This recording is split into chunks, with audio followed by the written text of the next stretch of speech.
You're between the ages of 12 to 18 and you want to lose fat. A lot of you here are younger, so this is a Snapchat only video. And I love you, so I'm gonna help you out. But before I go into this, just remember you need to be fueling your body, especially at this point in your life because you're growing. You absolutely do not want to be under eating. Honestly, all of you could make amazing progress just by simply prioritizing high protein, nutrient dense foods 60% of the time. But that being said, I know some of you want more details. If you're moderately or very active, meaning you go to the gym 3 or more days a week and get your steps in, let's say, or maybe you play a sport every single day after school, you're gonna need more calories than those of you that are sedentary and are getting home from school and are sitting around and doing nothing. If you're a girl between the ages of 12 to 18 and you want to build muscle, lose fat, and just look a little more defined, I would start somewhere near 2,000 to 2,400 calories a day. And if you're less active, maybe somewhere between 1,600 to 2,000 calories a day. If you're a guy with the same exact goal, I would start somewhere near 2,400 to 2,800 calories and then 2,000 to 2,400 calories if you're less active. Now listen, the only way to know for sure you are making progress is to pick a calorie goal and stick to it for 4 to 6 weeks. Since you're going through puberty and you're growing throughout this time, you're gonna gain weight, and that does not mean you're gaining fat.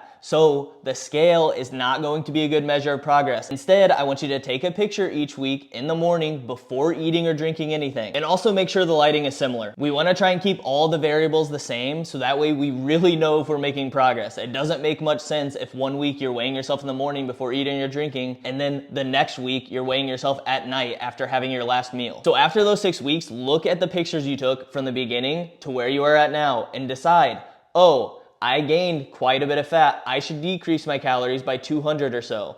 Or I'm not gaining any weight. I feel okay. I'm a bit hungry. I should increase my calories by 200 or so. And then do another 4 to 6 weeks and reassess. You really would be surprised how much you can eat when you're going through puberty. Get a calorie tracking app, buy a food scale, and reassure your parents that you are not under eating. You simply just want to make sure you are fueling your body. Also, you don't have to track. I just like to know what I'm putting in my body, and I also think it's a very good way to learn about what is in the food you're consuming. Try and get around 1 gram of protein per pound of body weight, have your fats somewhere between 20 to 35% of your total caloric intake, and then just fill in the rest with carbs. This makes it as simple as possible. If you're eating nutrient-dense foods, prioritizing protein, and maybe getting in the gym and lifting or doing bodyweight workouts 1 to 3 times a week, you're gonna slowly see your body composition change for the better over time. Just remember, it doesn't have to be perfect, and if you go over on your calories some days, it is not a big deal whatsoever. Just get back to the same exact calorie goal the next day. This is super important because we don't want to be scared of food or restrict. And remember, when you first pick that calorie goal, if after a week or so you are feeling very